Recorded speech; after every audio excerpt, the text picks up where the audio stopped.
what you need to change is not necessarily your goal, but your system. And the phrase that I like to use is we do not rise to the level of our goals, we fall to the level of our systems. The average time to make or break a habit is 66 days. Some as long as 250, some as short as 15. But for the general person, me being a general person, it probably takes 2 months. You know what? One thing at a time. Think of us as a modular being, right? Like Legos.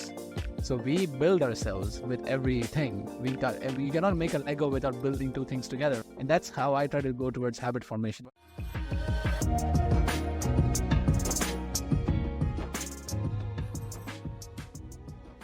So on the podcast, we were actually discussing about your walks, and you said something very, very interesting that I really liked, that discipline is for hard days, something along those lines, right? Like when everything is hunky-dory and life is good, then you don't really need discipline. Discipline really comes when things are hard and you need to get shit done. So when you had to walk your dog in the rain 3 miles, you're like, this is where discipline comes in handy, because yeah, this is something I need to do and I really don't want to do it. Now, I am a big fan of automation, right? I think it's because of my data background, maybe, right? You know, we always want to automate everything as much as we can. So I really believe that habit building is also a form of automation for humans, right? We want to make it so automated that we just don't think about it anymore. We're like, you know what? This is something I just do in the morning. I wake up in the morning, I drink a full glass of water, and then I just go out for a walk. Like, I don't even think about it. I don't even need to convince myself that the element of discipline that you talk about, like, you know what, you have to do it. This is something you need to do. That kind of conversation doesn't even happen or shouldn't happen in my head if I'm talking about automation, right? However, it does. And that is what really is I'm curious about, because I want to learn this. I want to learn to shush that voice in your head and just let the automation do its thing. But it's not possible. And I always credited that to willpower, but you also brought in discipline as that voice in your head, or as that thing that goes in your head that you will do this. Of course, I'm paraphrasing you. I don't know if that's what you think or not, so do correct me. I remember one athlete also talked about this in a podcast. He said that it's not like I want to do this every day either. His workout routine and his regimen. He says, I wake up in the morning, I'm like, I'm not going to do this. I don't want to do this. And then I laugh and then I say to myself, you know you're going to do this, right? You are going to do this. No matter how much you want to sulk around, but you will do this. And he says, after 20, 30 minutes of sulking around, I get up and I do it. But in that 23 minutes, 30 minutes of sulking, he still tells himself that you are going to do it no matter how much you want to cry about it. And I feel like that's also willpower / discipline, trying to convince yourself. It's still not automated in my head.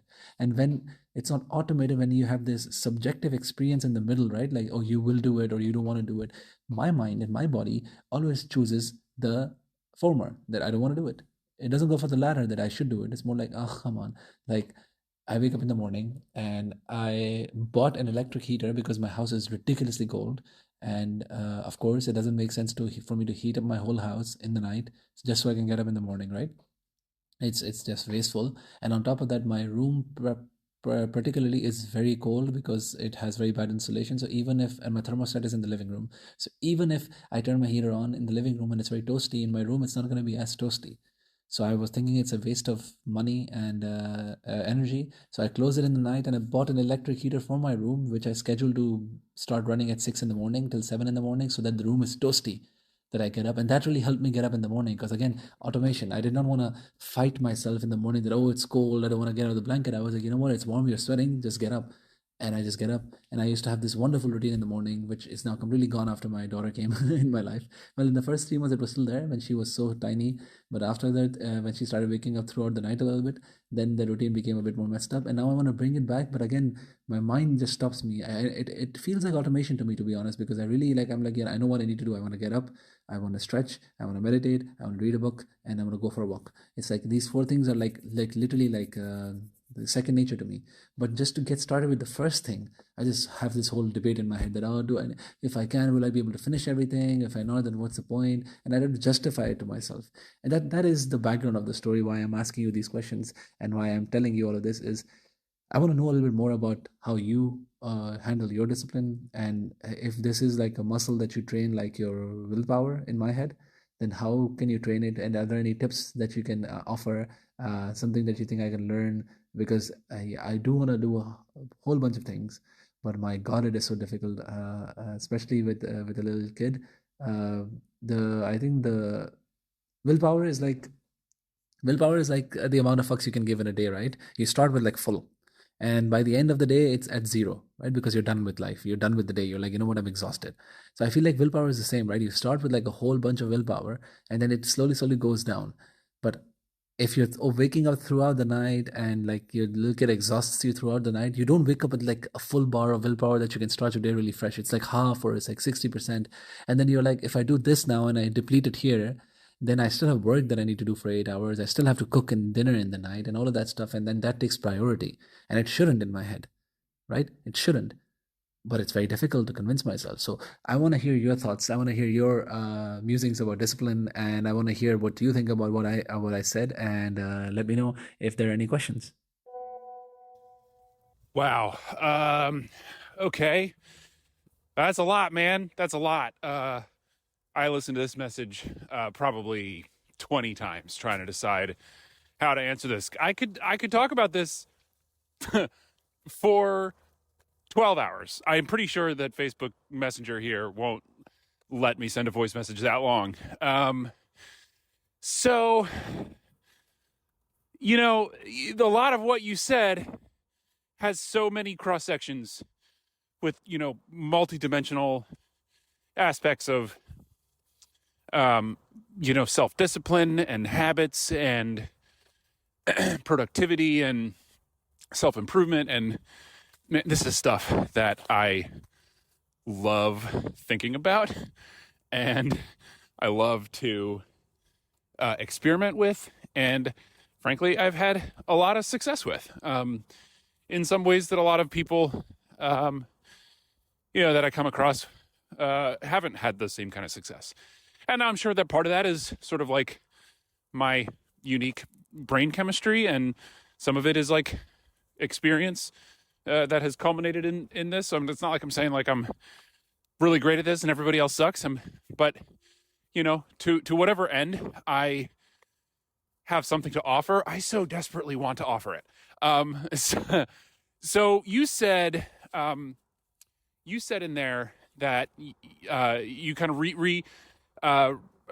remembered what I said as discipline is for the hard days. And yeah, yes, but the actual quote, my quote to be specific, is that you only exercise discipline when you don't want to do the thing. So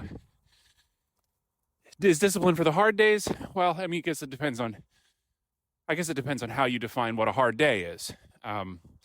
And so I really like your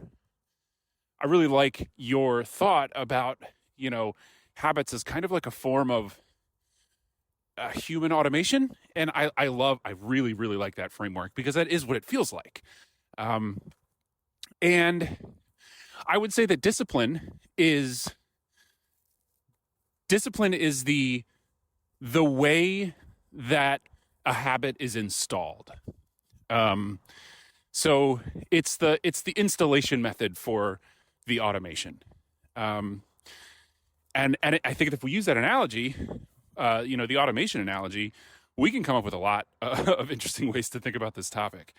I think that for now, what is maybe worth talking about is the contrast between willpower and discipline. I think that you kind of flatten those into one thing, but I think they're distinct things. Willpower is the energy to do something you don't necessarily want to do, and discipline is the resolve to use that energy. And when we're talking about installing a habit, you're talking about spending energy. You're talking about using willpower, hopefully strategically over time, to make a habit into something that it requires basically no willpower. And in turn, essentially no discipline either. So take for example, if you want to brush your teeth first thing every morning. Okay, so maybe I'm the only one who needed to use discipline to develop a habit for brushing my teeth every morning. I'm not on trial here. Let's say that we want to build a habit for a toothbrushing habit every morning. After, for a few days or weeks, hey, dog, come back. What are you doing? Stop that. Come back, Bailey. Okay. For the first few days, you have to use discipline to spend willpower to make yourself do a thing that you don't immediately want to do. Maybe you'd rather get up and immediately have some coffee, or get up and check your phone, or get up and any number of other things. But you spend the willpower, you exercise the discipline for 3, 4, 5 days, and at some point, you wake up one morning and you just go and do it. And that day, you didn't have to spend any willpower. You did not have to exercise any discipline. The habit has started to take hold, that sort of human automation. The installation is nearing completion. And if you keep going with that, eventually it will become basically entirely automatic. You won't think about it at all. You won't have to ever use discipline. However, one day you wake up and there is a very scary email from a coworker or from a colleague or client or something like that. And everything in you wants nothing more than to go straight to your desk and start typing up a coherent and helpful reply that will soothe your anxiety and hopefully solve this problem right away. That day, you still have to get up and you still have to go and brush your teeth first thing. And in order to do so, you have to push back on the anxiety and the desire to do something else, and you have to spend willpower, and you have to exercise discipline. And as long as you do that, you will reinforce the discipline. You will reinforce your ability to exercise discipline. So your ability to have resolve to do the thing you need to do and spend that willpower. But you will also maintain the habit and thereby protect yourself from having to spend more willpower later the next time you need to get up and go and brush your teeth. So that's, I think that's sort of a simplified idea of what I have in mind. And I mean, I think, you know how much I love dogs. I'm literally out walking one right now. God, it's already 7 minutes. Okay, so listen, I told you I could talk forever. I think that maybe if you want to talk about this, why don't we get more specific? I think that if through this framework of human automation and habit forming and the exercise of discipline to expend willpower and build a habit, I think that we can come up with a lot of very specific examples. And I could come up with a bunch out of the top of my hat. But why don't you tell me, get specific. Tell me something a habit that you want to form. And let's talk about how functionally discipline fits in that mix and how that turns into human automation over time. Yeah, let's get specific and then we'll see where we can go from there.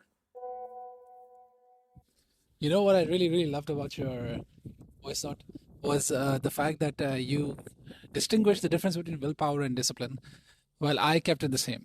I'm quite curious to hear more about that because, yeah, in my head it is still the same. Because for me, the logic is very simple. If you have to manually interfere, then it's not automated. And if you don't have to manually interfere, it is automated. And that is the two criteria of basically human development, that you manually rely on anything in your body that has to make you do something, or you don't rely on anything and it just happens because it's so automated. It makes life easier, but I can imagine that, then I don't know who to blame for when I don't want to do anything. And then the difference between willpower and discipline makes a big difference. So I do think it's a positive, what you said, but I do want to know a little bit more about it. I do want to poke some holes and see if it works. And I'm already very excited because I see that you are bringing in such nice perspectives, and you're pretty excited as well. And I can see Bailey's also very excited running around away from you. Maybe she's also very excited about what we're talking about. Now, you said a concrete example, and I think that's a wonderful way to go deeper into this. And I have quite a few examples because I love this you can say thing as well of building myself and improving myself and seeing how I can hack my mind into becoming more productive, more happy, more efficient. And I just like these things. Maybe it's a background in data where you do the same thing, right? You try to hack the data to see if you can find some insights. I try to do it to me to see if I can find some insights. Now, I know my problem. I know that I try to put a lot on my plate, but I do believe in modular development, right? I go okay, I do one thing, then I do one thing, then I do one thing, then I do one thing for a few weeks each, and then you can slowly build your perfect routine. Now, I went through that for the last couple of years, and I had it before my baby was born, and even in the first few weeks, once my baby was born, become a mess. Now I'm confused because do I start again from the scratch? Because I don't have the patience for it, and I know what I want to do. But because now it's not automated anymore, I have to really think about it in the morning and think I have to do these 5 things. And it all rests literally on one pin. And that pin is making me getting up on time. Because I don't know why my wife says all the time that I have ADHD. I just never got diagnosed with it. And with my little daughter as well, she's so distracted easily that my wife is worried that she inherited it from me. I refuse to believe that. Not because I think there's anything wrong with it, but I don't want to put my, you can say, difficulties or shortcomings in trying to achieve what I want to achieve into something external than myself. Now, it could be true that this is the case, but the result for that or the answer for that is still structure, right? If you're more structured, if you plan well, you can perform at this level as well, even with ADHD. So I'm okay, all I need is structure. Well, this is, of course, my non-doctor opinion. I don't know much more about that. But so structure is important, right? Now, if I get up on time, which means I sleep on time and my daughter does not disturb us throughout the night, then my morning goes perfect. I have to get up in the morning. I have to stretch. I don't get to touch my phone till 9 a.m. And I get up around 7, stretch, meditate, read a book, wake my daughter up, and basically play with her, change her, feed her. And then it gets a bit difficult because now I want to call my mother, but for that I need my phone. But my phone has locked all the other apps except for Messenger, so that I can call my mother from that, not from WhatsApp, because in WhatsApp then I see all the messages and then the spiral happens. So I'm like, okay, so now I have a plan, and that works. But the moment I don't get up on time, it all just falls short. Even if I get up 1 hour later and I still have 1 hour to do all of the things I need to do, I go you know what, fuck it. And I want to get to my phone, and now this is how automated my brain is. I know I'm not allowed to touch my phone before 9 a.m. So my brain knows that. But then what I do, I just stay in bed, up, half asleep, waiting for 9 so that I can immediately go and reach for my phone. Now that's automation in a bad way, because I need to get up and do something, but I don't want to do anything. I just want to be on my phone. So these are good examples that you can already work with. That this is a morning routine that I built over the years, modularly. So I only started with some things. Right? First, I started with getting up on time. After a few weeks, I started adding stretching to it. After a few weeks, I started adding meditation to it. After a few weeks, I stopped using my phone in the morning. And that's how I built it over the years. But now it broke. And now the question is, do I again start from zero and build it up again? Or I just focus on that one linchpin of just getting up on time, and then everything should fall into place. It does sometimes, but sometimes and most of the time it doesn't. And I'm just I don't want to do it, etc., etc. So that's a good example. Now, if I had to ask William the Disciplinarian how to help me achieve the routine of my dreams and repair what I have broken, what would be your suggestion? I find it compelling that I asked for a very specific example of something that you wanted to develop a discipline around, or something that you wanted to automate. And what you described was a whole system of things that you once had automated, and which kind of fell apart when you had a kid, which makes sense. Makes sense that it would fall apart. That's like a earth-shaking change for a person to go through. But I think that in a way it kind of betrays your perspective on what it means to automate behaviors. Which, I mean, again, is really just an analogy. We can habituate behavior so that we don't think about it, but it's not, I mean, come on, it's not automatic truly. It just kind of feels that way. So I'm going to try and sort of like fat finger my way through an analogy here. Let's think about dogs for a second. I know, big surprise. William's talking about dogs. So let's say that you want to teach a dog to sit. You know, to us, sitting down, that's one thing. It's very easy. I mean, it's like literally the thing we do the most until we're like, I don't know, like 8 months old or something, 10, 12, 14 months old or something. And so it's like the epitome of a simple thing. Sit down. To a dog, though, it's at least like three things. The command sit is actually made up for, you know, from the dog's perspective, of like three discrete actions. You know, they put their paws on the ground, they put their butt on the ground, they put their nose in the air, and probably look at their person, or depending on how that behavior is taught. But the point is that from the dog's perspective, it's not one thing, it's several things. And when you want to teach the dog how to do that, and especially to do that on command, you're going to have to teach them each part individually. You're going to have to reinforce each part individually until the dog understands that part of it as a second nature. And that's true for us too. So, so when I point out that you answered my question by describing a whole system of routines that you're kind of lamenting having lost, you're in a way your kind of lizard brain, so to speak, is the dog hearing sit and having really kind of no idea what that means. It's like, you want me to do how many things all at once? What? So we need to break this down. And I mean, really, really break it down. And I think that, you also pointed to a couple of things in there that I think are kind of interesting. And I think also might have been the reason that those routines, that's such a strong and important routine, fell apart when the seas got choppy, with the introduction of your daughter. Life is messy, right? We can't predict or control exactly how things are going to go. But like a dog, like I was saying on that podcast a while back, the things dogs do, they do again, and things they don't do, they are less likely to ever do. And if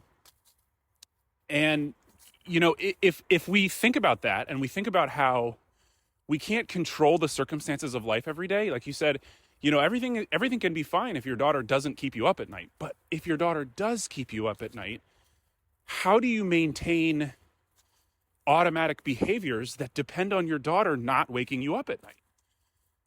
And so that is where you have to spend willpower, and it's where you have to practice discipline. So you have to, you say, I only have so much willpower. I'm going to use discipline. I'm going to say, this is my discipline. I'm spending this willpower on this. And whatever I don't have willpower to spend on later, that's later guy's deal. And he'll have his own, he'll have his own dance with with discipline, and that's fine. You can only be here now. So where was I? So if you're trying to develop a routine, you're trying to develop a habituation or an automatic behavior that depends on everything going correctly, you're not really designing, you haven't really built valuable like debugging information into your automation code. That's a little whatever. You get the gist. You haven't built in a system that deals with that. So a couple of those things that you mentioned you can't look at your phone until 9 a.m.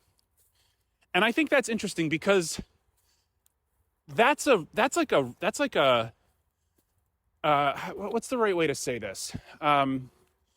That is the expression of an ideology I don't know yet, because you haven't told me. You told me you can't look at your phone until 9 a.m., but why? Why can't you look at your phone until 9 a.m.? Does it matter that it's 9 a.m.? Could it just as easily be 9:30? Could it be 8:30? Could it be 11:45? Does it matter? What's the ideology that makes that matter? And I think that if we can answer those questions, and I think that there's a similar question involved, all over the place, like why stretch every morning? Why read your book every morning? And I mean, I think I broadly speaking know the answer to those questions because I do those things too. But answering those questions is really important, because if we're going to build hey Bailey, you can't chase the deer. I'm sorry, baby. They don't want to be your friend. I know. They don't want to. Okay. Thank you.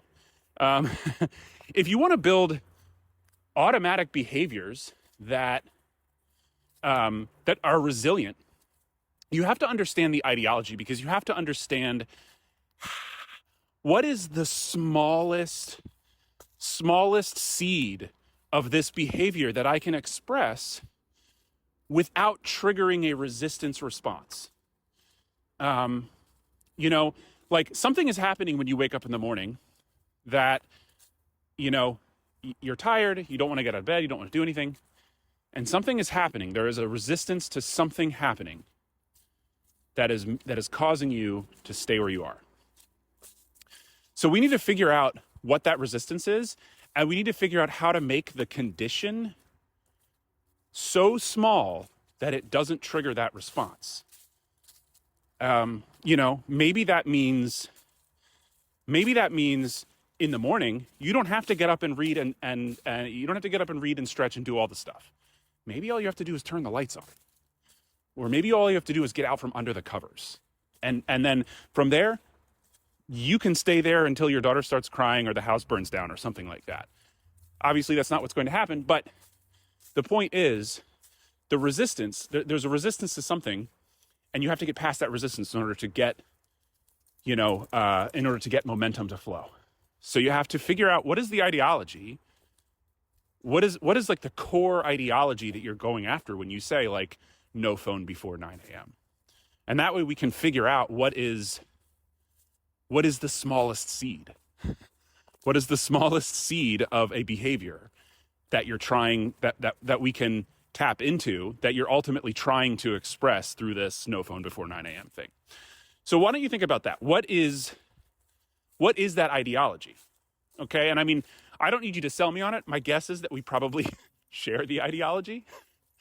But I want to know what that ideology is, because I think that, like I said, at the beginning of this 9-minute message, I asked for one example, and you gave me many, many examples that are all part of the same system. But I need one. I need one piece of that system that matters. What is it? Oh, and also, my friend, in case that wasn't clear, unfortunately, I do think you are going to have to start over building that routine. But you can do it. It's just going to take a little while. But maybe this time around, it'll be stronger and more resilient to, probably the drama of your daughter's toddler, and then preteen, and then teen years, and so on and so on. But yeah, pretty sure you're gonna have to start over. This is exactly what I didn't want to hear, William. This is exactly. I mean, I reached out to you for a get rich quick scheme, not for like, oh, the what is it called, the story or the real the real goal or the real nectar is in the journey. No, no, I wanted like get rich quick. Like, how can I just make it happen overnight? Because yeah, if I have to go through the whole circle again, I don't think I have the bandwidth to do so. But I do agree with a lot of stuff you said, and I think you might hear systems of things, but to me, and that was closer to what the at the end you were mentioning a little bit. It's that one thing, the linchpin, that is the focus, which is getting up in the morning. I think if that happens on time, then everything falls into place. But because that doesn't happen on time, because she sometimes wakes me up in the night, uh, then that falls apart, and everything for more like everything, it's like a dominoes, not dominoes. I was thinking of pizza, but like it's like dominoes. Like you just drop one, and then the rest of them drop in sequence. So that is my problem. And I feel like let's focusing on getting up in the morning is a very good idea, because yeah, I want to know how I can tell my body to just get up in the morning no matter what.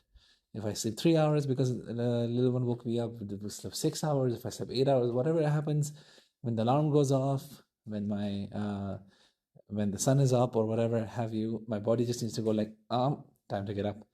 And then yeah, I take naps in the afternoon or whatever to make it work that I do get my morning routine. And that's the aim of my story.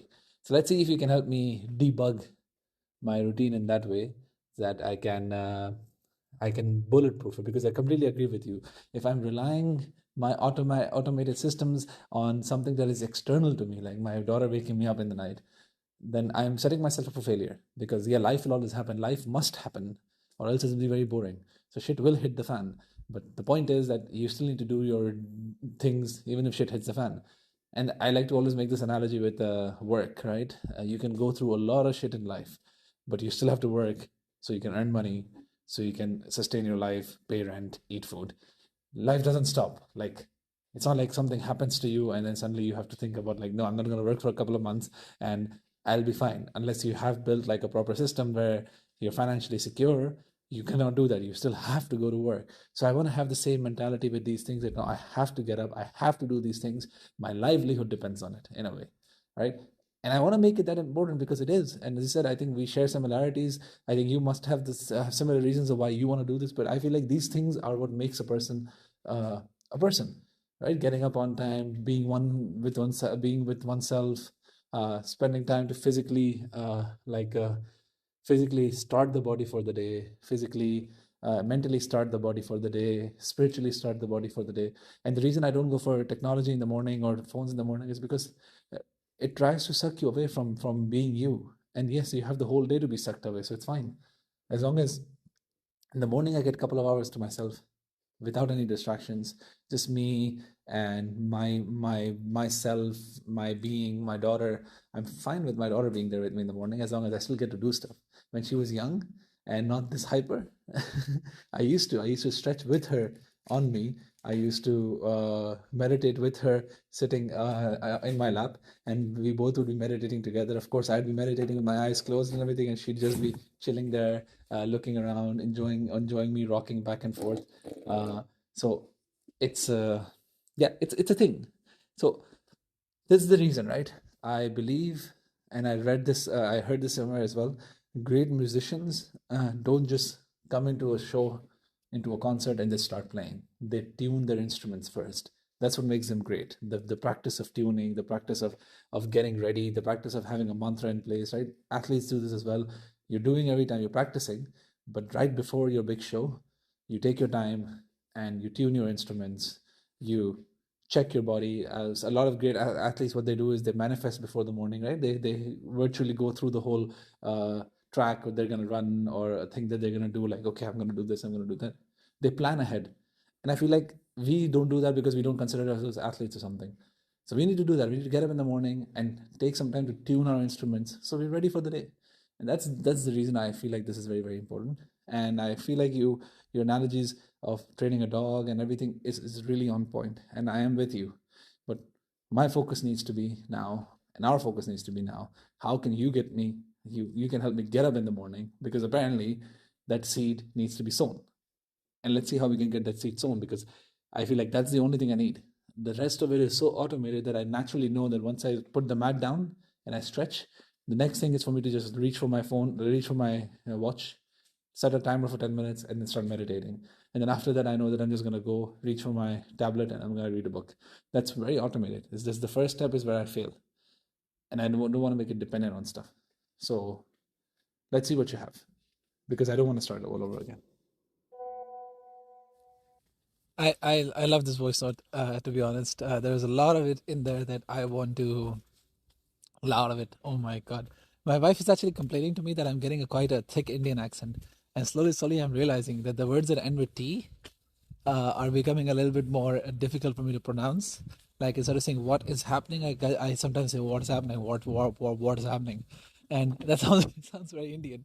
And I am particularly a bit scared because I spoke English my whole life, and I was raised on American movies. And yeah, like generally I do know accents, but I don't make accents. But I always knew that I had a certain type of, you can say, Asian accent, South Asian accent, because yeah, I don't have the same accent as you or as a British person or as an Australian person.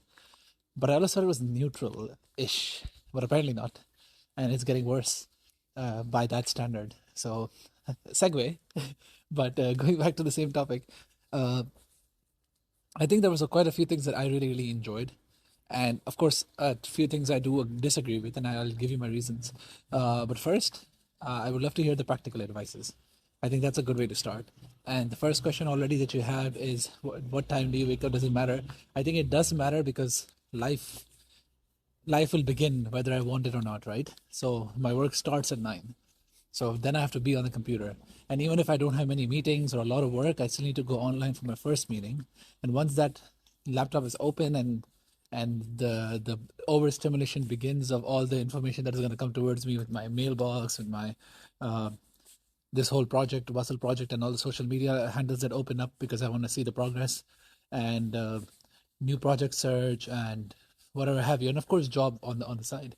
So yeah, it has to be earlier, because then I get my own time. And I'll give you a really good example. Today I don't work Mondays, right? I work 4 days a week, so Mondays I don't work. And today till 12 o'clock in the afternoon, I did not open my computer. My phone was open and I had a WhatsApp message here and there, which was fine. But I didn't open up my computer because I didn't need to, because I had no meetings. And I was like, you know what? Doesn't matter. I'm with my daughter. So I woke up in the morning. I called my mom. We talked to the daughter together. Me and my daughter talked to my mom, actually. And then I took her out for a walk, got some groceries done, came back. I didn't do my morning routine per se, but I got up on time and I did all of this stuff and I enjoyed it. And when I put her to bed at 11, when she had to go to sleep for her nap, then I opened up my computer to start looking at stuff and everything. And I really enjoyed it, William, to be honest. So I feel like what I'm trying to look for is some no tech or distraction-free time. And you alluded to this. You alluded to this a little bit in the past as well, like in the previous voice notes. That why does it matter? Why no tech? Why no phones? Because I am overstimulated quite easily, and I feel like if I avoid these things, it's much easier than trying to control, again, relying on my willpower to not open the app. My WhatsApp is also closed in my phone. I can't open it unless I press 2 extra buttons to disable the lock. And you know what? I disable the lock a lot throughout the day. So it doesn't work for me. For some person, they would see the WhatsApp grayed out. They will click on it. It'll say it's locked. They'll be like, hey, good. Okay, good. I'm not using it anymore. But not for me.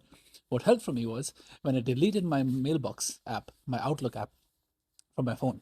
And now I have to go and check it on the computer.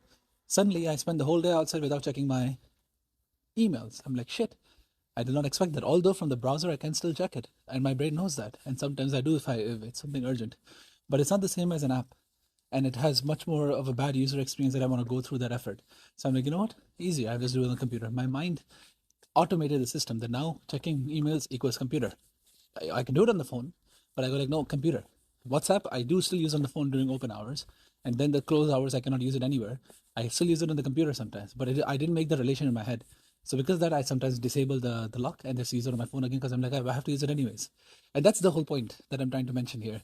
That for me, I work a bit differently in my head so far than what I'm hearing you say. And why is that?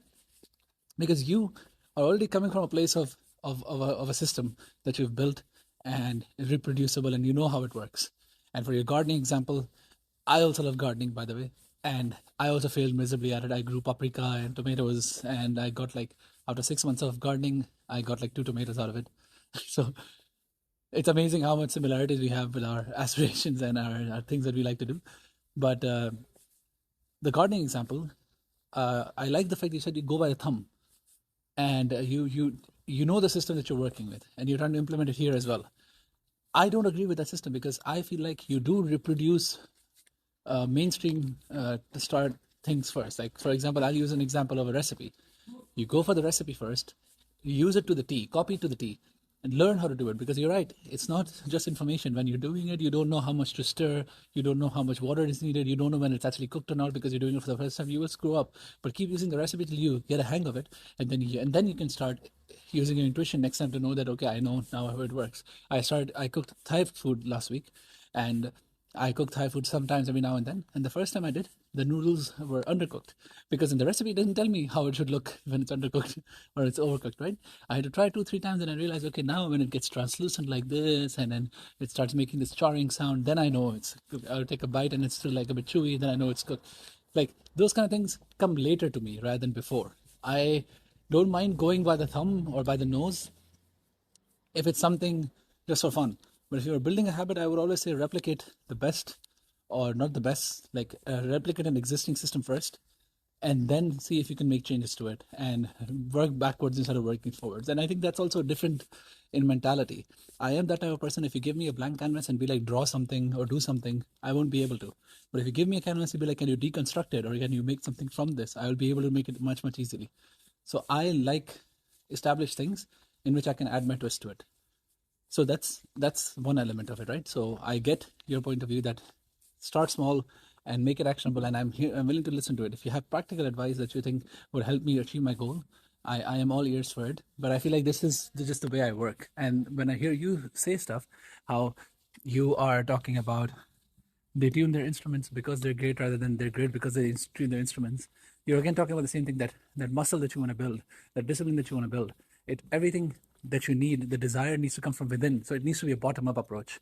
And I go like, no, it's a top-down approach, because for me, I don't desire to do any of this, William. I don't desire to read 30 to 60 minutes a day. I don't desire it. I would rather play video games. I don't desire listening to 10 hours of podcasts that I do every week. I don't desire it. I would rather listen to music. But I know when I do it afterwards, how happy I am to know more information, to learn new things. And when I'm talking to people, suddenly that information clicks. I'm like, oh, I've heard this before. I did this before. I feel like I'm helping people with my information. I feel like I'm able to think more ideas now, build more stuff now, because suddenly I know more now than I did before. But if you ask me when I'm doing it, do I enjoy it? I'll almost always say no. Because certain things are uncomfortable and they're supposed to be uncomfortable. And we as humans in this era of instant gratification and ease, we realize that just don't do it if you don't like it. But that's not true. I don't like exercising, but I know it's good for me. I've been doing it now for the whole month of January and I feel so much better. But every single time when I have to do it, I complain about it. I'm like, no, I don't want to do it. It's stupid. I'd rather just eat. Reading the same, waking up on time the same, stretching the same, meditation the same. Anything that I'm saying that I want to do, I know it has empirical proven benefits. But if you ask me to come up with some desire from inside to tell me, okay, this is something you need to do because you want it, my answer will always be no. I don't want it. I would never want it. But the Ahad of now doesn't want it, but the Ahad of future does want it. And the Ahad of now has to make it happen so the Ahad of future can reap the benefits. And when you go like, the Ahad of now is not the same Ahad of before who built the routine, so now you have to start from scratch again. I go like, but why should I not try to salvage what Ahad of before made the effort of doing? Because right now I'm also, next to all of this stuff, I'm building something for Ahad of the future. So I don't want to start from scratch again. And to be really honest, it's just laziness, right? I can always start again. But I feel like I'm going to be like, it shouldn't be that hard. Like, because I've started working out after almost a year as well. right? This year with my little one and just generally work, I didn't have much time to work out, and I felt myself much, much weaker by the end of the year than I did before. And when I started my workout, I couldn't get through the first basic set, and I was disappointed and shocked. But my brother, who does work out a lot, he said, "Don't worry about it. After a few weeks, you'll be back to normal." And lo and behold, after 3 weeks, I'm now like, you can say, gliding through those workouts. It's not painful as it was before. Before I couldn't get up and everything because my body just wasn't used to it. It was like, it's like an old car that you have to like kickstart, but once you start it, the car knows what to do. It's not like it's something it has to learn from zero, because it knows what it needs to do. That's how I feel, and for the routine as well, that's how I feel. I'm like, I agree with you till here. Let's just focus on morning. Leave everything else. I just gave you an example. Leave everything else. You leave that to me. You get me to get up in the morning at 7 or 6:30. You just help me get there, and then from there, I will be easily able to do everything else. But just getting up in the morning is the part that is sticking. And I think I broke the record because now I passed 10 minutes. So yes. I think it's pretty interesting that you and I seem to have uh, pretty pretty broadly similar values and ideas about what seems important, like what are good ways to spend your time, what's good for your brain or for your spirit, so to speak. Um, but then at the same time, have some pretty stark contrasts in how we approach that, or what we think the best way to do that is. Um, and one of the things you were talking about cooking. This really struck me because you were talking about following a recipe and kind of taking it kind of as like a given, that you follow a recipe and you try and try again until you figure it out, and then you put your own twist on it.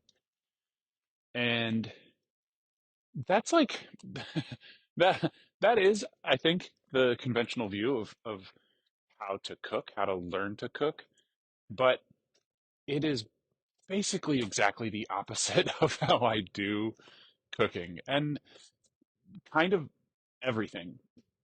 I am pretty uh, pretty near universally disinterested in instructions.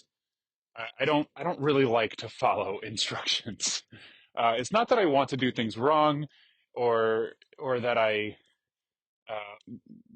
want to, um, or that I want to, be obstinate or something like that.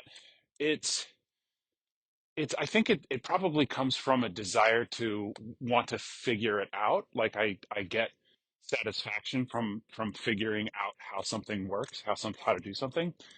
And I've always been pretty uh f- far more interested in principles, um rather than instructions, rather than rules. I don't really want to know how to do something. I want to know why to do it that way. And so let me give you an example from let me give you an example from the kitchen. So I make a lot of bread. Um, I make a lot of bread. Loaves, pizza, um, bagels, all like whatever seems exciting to me. I give it a try, and I made a lot of really crappy loaves of bread over the years. Um, and I think that maybe it came from looking up recipes and then they didn't work, and so I ended up digging into like, well, why didn't it work? And in the process, discovering a lot of principles about what turns a lump of dough into bread. And now, after probably hundreds and hundreds of loaves of bread, I can make all kinds of bread, and I kind of don't have to look it up. I just need to know the basic principle, like pizza dough and bagels. They're basically the same dough, except bagels have some uh, malt powder and some sugar and they're boiled, and they have less water. And pizza dough has a whole lot more water, and it's probably got some olive oil. but, and these are like high level principles about bread that if, once I figured out what the principles were, I can just sort of apply them however I want and whenever I want. So something that I'm enjoying there is developing, working to develop mastery uh, through understanding of principles, instead of through repetition, um, or imitation. I think that I'm hearing pretty much the exact opposite of that perspective your when you talk about your routines, these routines that are really important to you. And uh, you know something that I am that is striking me is how kind of miserable you sound about them. You want to get up at 6 a.m. and read for an hour and stretch for a half an hour, do some yoga or meditate or whatever, and like you're not you're not enjoying it.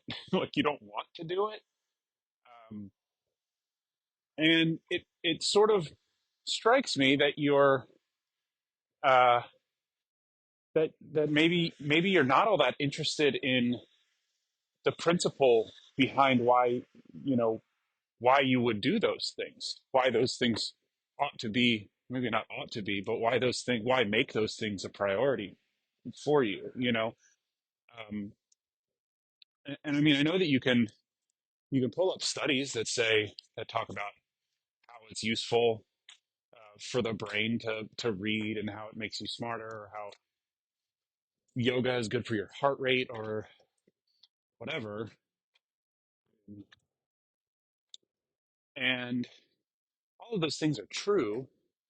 And I mean, you could look up, countless examples of successful people who, you know, they spend 3 hours doing, all this like important brain shit for themselves all before the sun comes up or whatever. And I can't help but hear that like it's a recipe, like you're saying, well, I just have to follow this recipe and it'll work. And I mean, if you had just the right circumstances and countless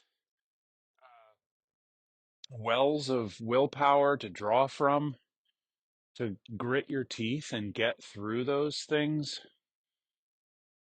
just like the case studies of the successful people, it might work.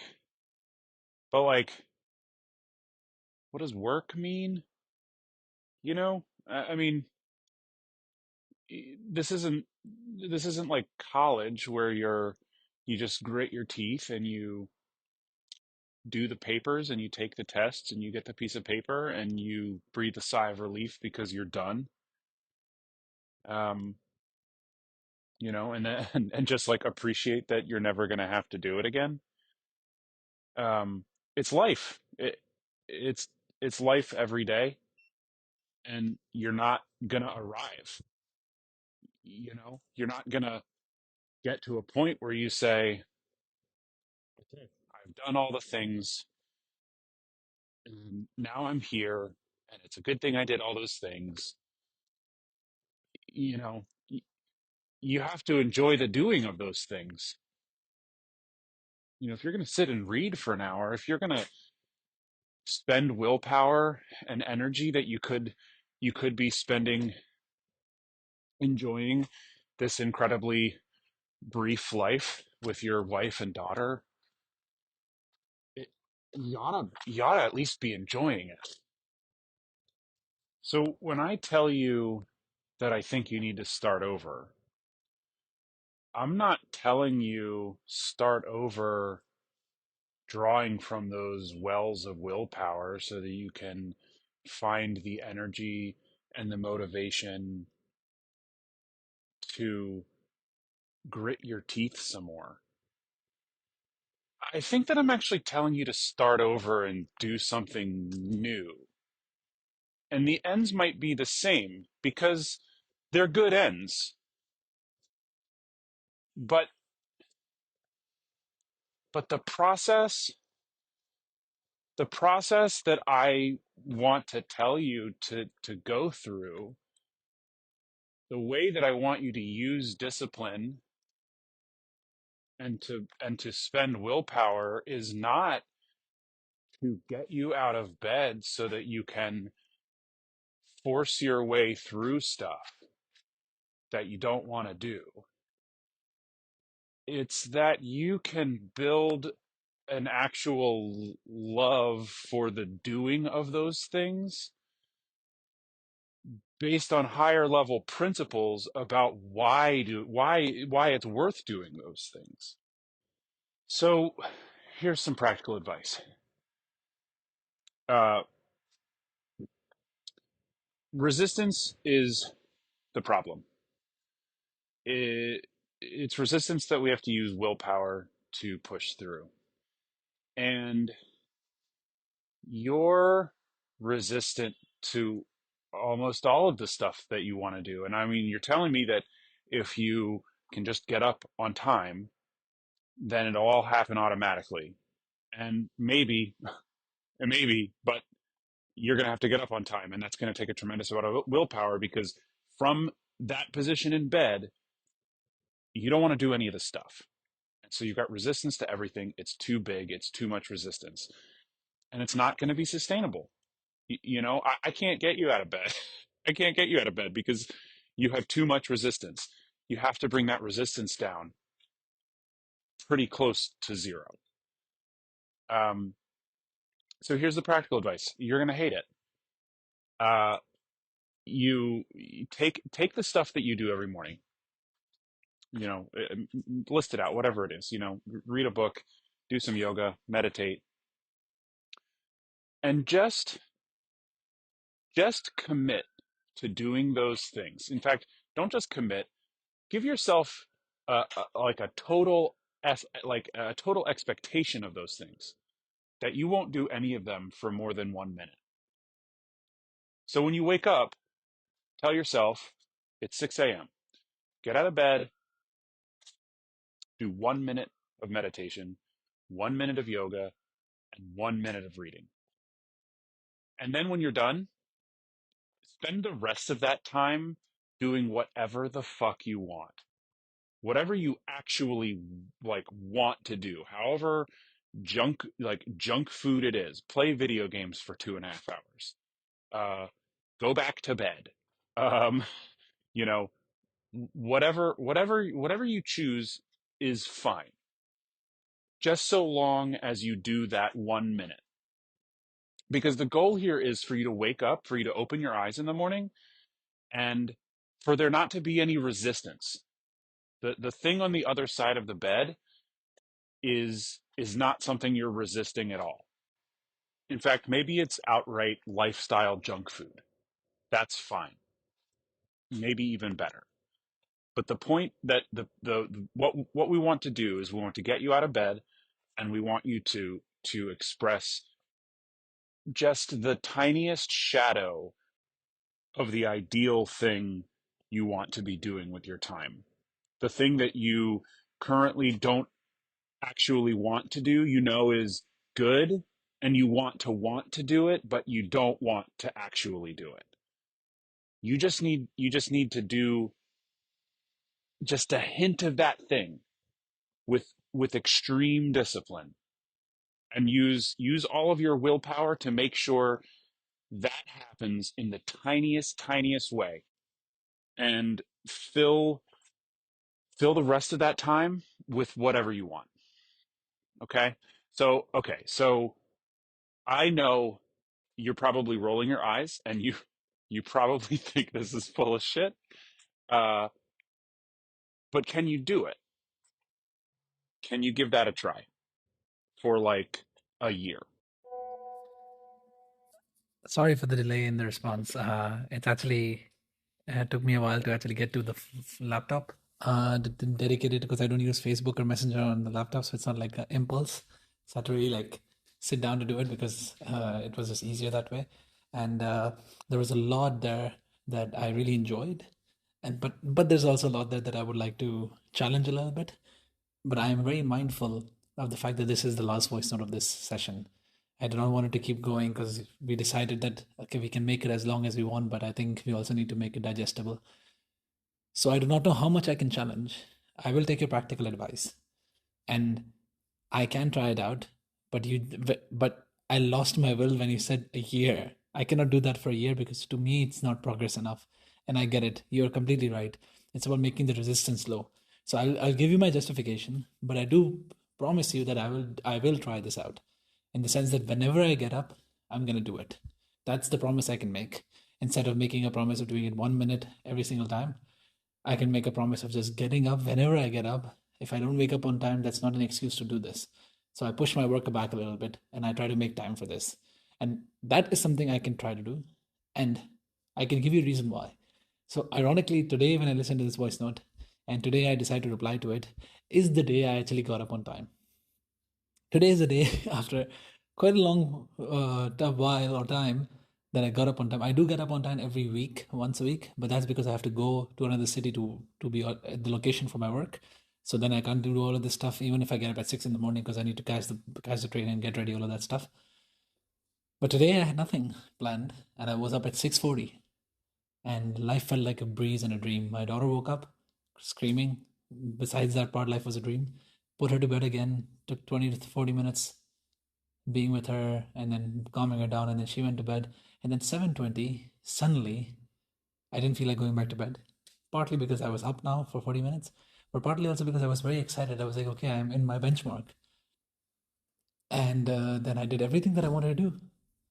I did my reading, I did my stretching, I did actually worked out as well. Went outside in the night to do my workout because I knew the whole day I was in meetings, so I wouldn't be able to do it. And today is my workout day.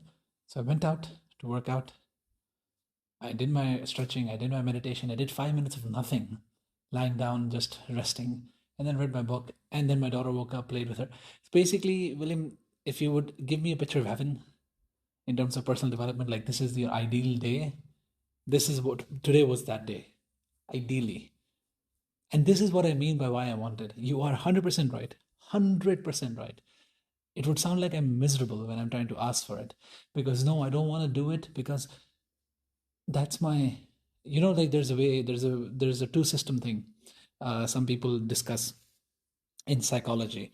It's like you have the first system of the brain, which is your animal brain, which is your knee-jerk reaction to everything, and then you have the second system brain, which is your logical brain. Some people also call it the thinking fast and slow kind of a brain. It was mentioned in Daniel Kahneman's book.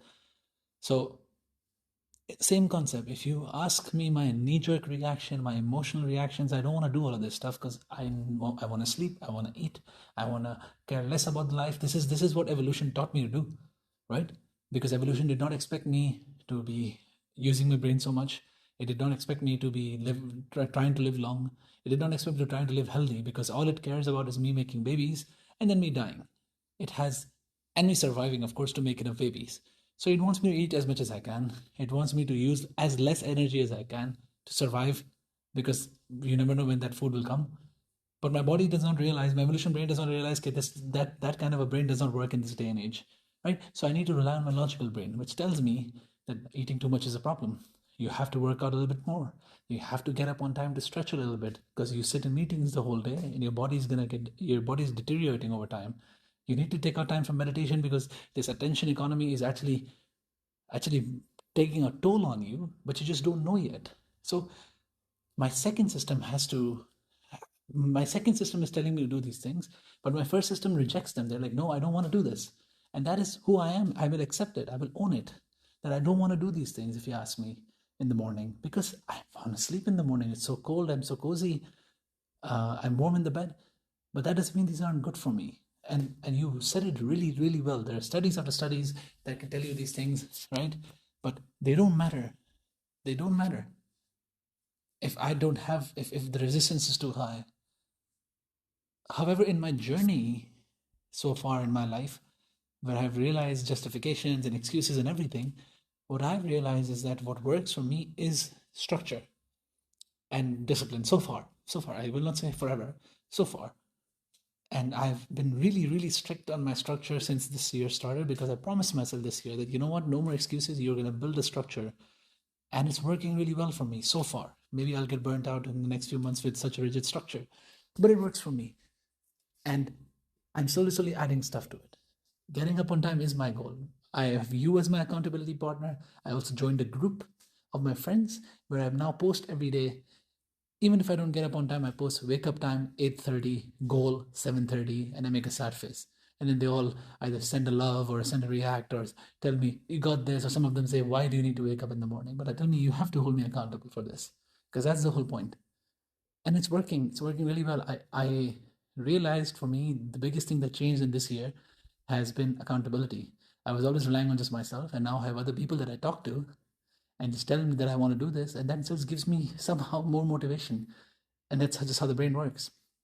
So that's just my opinion on your arguments about experience, resistance, and trying to do less and trying to make it from inside. On the topic of cooking and how you work, to be really honest, it's amazing. I would crave to work like that, because for me, mastery is repetition. Because mastery, in any frame of the word, if you don't know how to do it properly, like if you don't do it a lot of times, you will never know how to do it properly. That's my opinion on it. And if you feel like you can nail the principles early on with experimentation without working on the shoulders of others, then you are an exception, my friend. And I'm pretty flabbergasted by that it's possible. And I'm like in awe. And I would love to learn a little bit more about this from you, because if you give me a blank canvas, I think that's the example I shared. If you give me a blank canvas, I wouldn't know what to do. I wouldn't do shit on it. But if you give me already a built, half incomplete or built something and tell me to improve it, my mind will work really great. My mind will find out loopholes, my mind will find out improvements. That's just how my mind works. I'm more of a improver and evolver rather than a creator in that sense. So my wife also loves to create recipes from scratch. A friend of mine also loves to create recipes from scratch. But almost always they love my recipes more.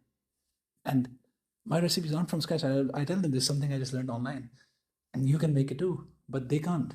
Because it's not just following the recipe.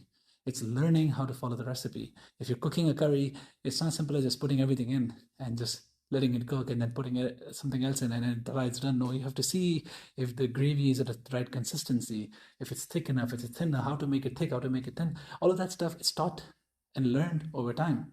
I still don't know how to make a curry and a gravy like my grandmother makes. My mom says even she can't make it the way my grandmother makes. And that's just practice. My grandmother says it's just practice. You have to learn to, they call it, I don't know what the word in English is. It's called boond in Urdu. And it just means to stir it vigorously till there's air inside the curry that makes it a bit more fluffy and thick. But you can't do that by hand because it's ridiculously messy and everything. But my grandmother just does it. My mom also tries. But my mom says too much effort always to make it. And I never tried it because you have to clean my kitchen myself. And I just can't make it like that, right? And that excuse aside, I just can't make it. Like, I've never tried it properly. So the point is, I feel like you're right, we work differently. But our goals are very similar. And that's very interesting. How you are reaching to your goal of discipline, how I'm trying to reach to my goal of discipline is different. Yet, you can see that a person like you is more predisposed to be disciplined because you are like that. You already are predisposed to feeling and doing these things you want to do. And for a person like me, it's a bit more of a challenge and an obstacle. And yes, the advice you're giving me might work for me to reduce that resistance. But that advice, even before that advice, for you, it's naturally more easier. That's at least what I believe. I don't know pre-disciplined William Days, but this is also interesting, something I realized in that accountability group as well. This girl, she's a friend of mine, and she talks to me like, it's easy. Just go to the gym, just do it, right? And I know you don't want to. I also don't feel like doing it, but I just get up and I do it. And I'm like, it's not that easy. It's not that easy. You just get up and you do it. I get up, I talk to myself for 2 hours, trying to convince myself to go do it, and then I do it. And sometimes after talking to myself for 2 hours, I just don't do it because I just lose the battle. And You guys might not understand that, because for you guys it's like, but if you want to do it, you should be able to do it. Like, that resistance is so minimal, because I believe it's predisposed. But we can also argue that, no, hey, I trained myself to do this. Like, I'm asking you to train yourself with those 1 second, 1 minute things, and maybe you're gonna get there too. And maybe you, maybe I will. Maybe that can work. And that is exactly why I want to give myself time to figure out what works for me in this particular sense. But I will still, as I said, the advice that you gave me is worth it. But I would like to tweak it a little bit for me, because I do not have that much patience to wake up and just do 1 minute for like a year and build it up slowly, slowly. I do need a little bit more of a faster approach. And for me, that is like, just get up whenever you do, but get this done. That was my goal last year as well. Like, my last year, I just be like, throughout the day, you just need to do these 4 things. Do it in the morning if you don't want to be disturbed, but if you don't do it in the morning and you're disturbed, you still need to do it before you sleep. So get it done, Ahad. So that's the way I think work. However, let's close this conversation with this advice. And I would like to also give this advice to the people who are listening. Like, you can either try William's way, you can either try my way, and you can tell us which one works better for you. Are you more predisposed to be easily following rules and consistency? Or are you more disposed to your first brain? And would you rather eat a lot even if you're not hungry, rather than work out a lot even if you're not feeling like it? Just to give you an example. So let us know what you think.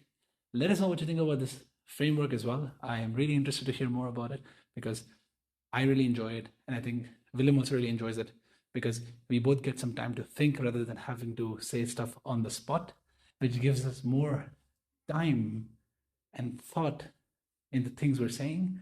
And I feel like ultimately that leads to better conversations. So thank you so much, William, for doing this with me. And thank you so much for everybody for listening. Me and William will be back with another topic or another angle or another arc in your ears soon.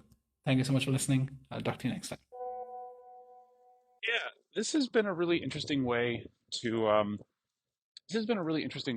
communicate and to do a podcast. And I think it's fun to be involved in an experience like this.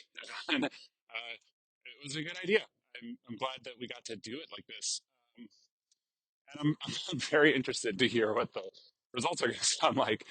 Um, there were a couple of things that I wanted to clarify, because I'm encouraged that you're like, okay, I hear what you're saying. I'm not so sure it's going to work for me. Frankly, I tell this to people all the time. Like, people oftentimes are like, well, how do you do this? Or how do you get yourself to do that? And I always say some version of what I'm telling you right now. And so it's like not unusual for me to hear like yeah, I'm sure that's going to work. And the thing is, I know that it will. I know it would work. But we're talking about two different things, really. Um, we're not talking about. I'm not talking about how do you build a routine. I'm talking about how do you eliminate resistance. Those are two different things. And um, so so I guess I kind of like created a bunch of resistance in my sort of sloppy attempt to uh, demonstrate how the resistance is removed. Ironically, because I said a year, and you were like, "Okay, a year's too much," and all of a sudden your resistance to the idea went through the roof, and that makes total sense. But the truth is that like, yeah, a year might be how long it takes before there's no resistance left, but a year is not how long before there's progress, and I think that's really important. Because what you described there, that experience of being up for some other reason. In this case, you're up at 6:40, your daughter's screaming, and then you spend a half an hour with her, and you're thinking you could go back to bed, but like at that point, you already have some momentum. You already got over the resistance to getting out of bed, and now you can move. Now you can move through some stuff, and you're enjoying it. And and that's all that matters. So like I say, you're laying in bed, and I'm saying go and do 1 minute of something, and then you can do whatever you want. And I'm not saying if you don't want to go and play video games or go back to bed or something, I'm not saying that's what you should do. I'm saying that's what you need to believe and allow to be true if that's what gets you out of bed. And as long as you do that 1 minute, that's fine. The reality is you're good at this. And these are things that under the right circumstances you do enjoy. And so most of the time you're going to do them because because you want to. You know, you don't want to more than the resistance when you're laying there in bed, but once you're moving, you do want to. So if eliminating that resistance to getting out of bed means promising yourself that you can play video games for an hour and a half, then fine. Tell yourself you can play video games for an hour and a half.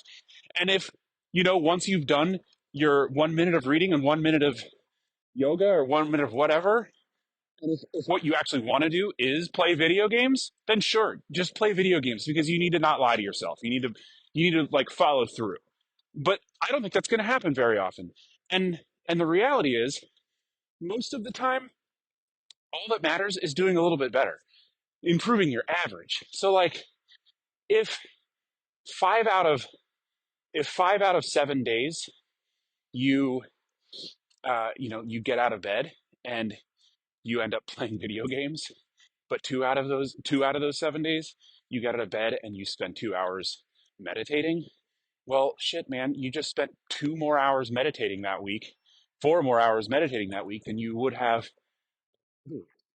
It's a net gain, and that is like a major cornerstone here. Like, to me, doing something is always better than doing nothing.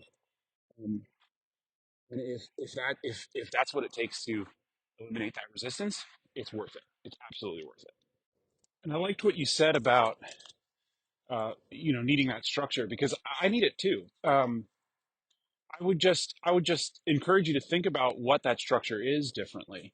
The structure isn't necessarily a time of day or an amount of time. The structure is a thing that happens in some quantity every day, and maybe in a certain order, you know. Um, but think of it less like we're talking about a structure. Think of it more like a scaffold than a finished building.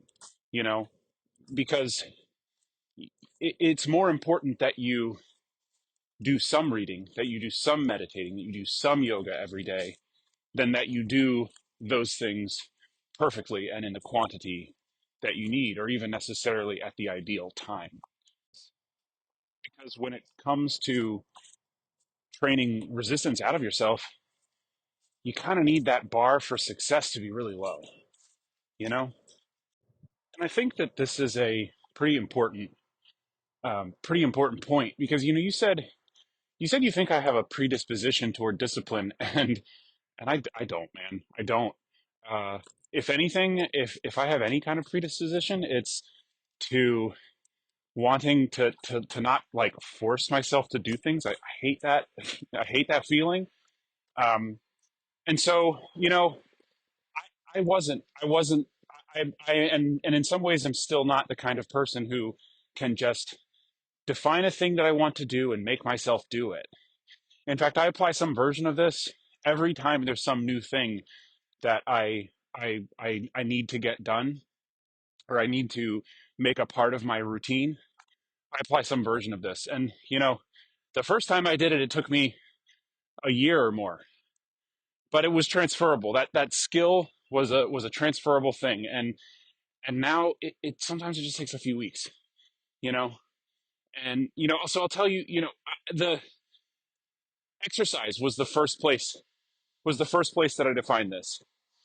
And the first place that I exercised this strategy. And I started with kind of the principle. I want to be the kind of person who enjoys exercise. So I sort of started. My like starting goal was, without realizing it at the time, my starting goal was, I need to not feel resistance to this. I was saying I want to be the kind of person who doesn't feel resistance to this because they actually like it. And that's what I did. That I used this strategy to make myself into somebody who actually enjoys exercise and has virtually no resistance to it at all. 1 minute a day over a very long time eventually turned into, 5 minutes, 10 minutes, 20 minutes, an hour. So when I say I don't think I'm the kind of person who's predisposed toward discipline, I, I, that's really what I mean. I really don't think I am. I am predisposed toward structure. I like looking at things like they're problems, like there are solutions, like there's an easier way to do whatever it is I'm trying to do. Um, and the and the big thing that I kept coming back to was, you know, everything is hard if I don't want to do it, and that's just a resistance problem, you know. And with familiarity, sometimes if you do something enough, you start to find the things about it that you love. But to build familiarity, to build you need to reduce resistance so you can do things a lot and for a long time.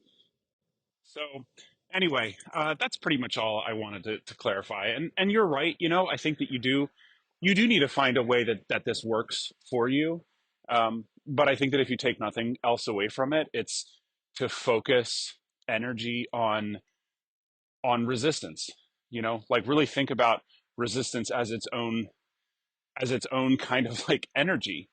And if you can really focus on that, maybe you come to a different solution than I did.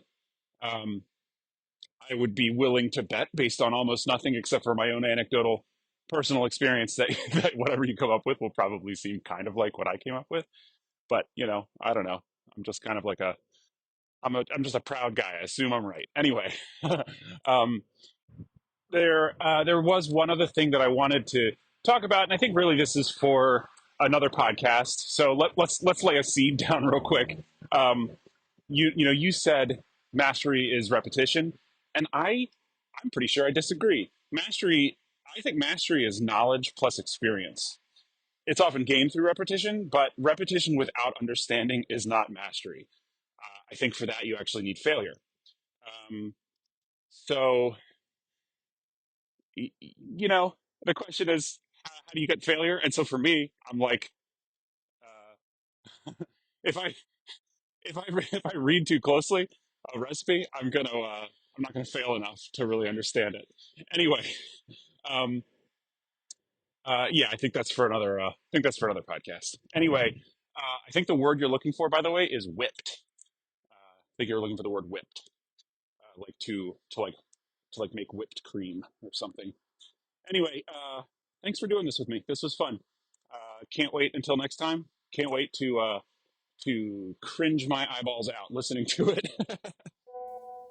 Thank you so much, guys, for listening to the Weekly Bustle Stitched Edition. I hope you really enjoyed this episode as much as I enjoyed making it. I really think there's a lot of value to be gained from this format because it really gives you, in my eyes, really concrete and valuable information and just fluff when people are talking.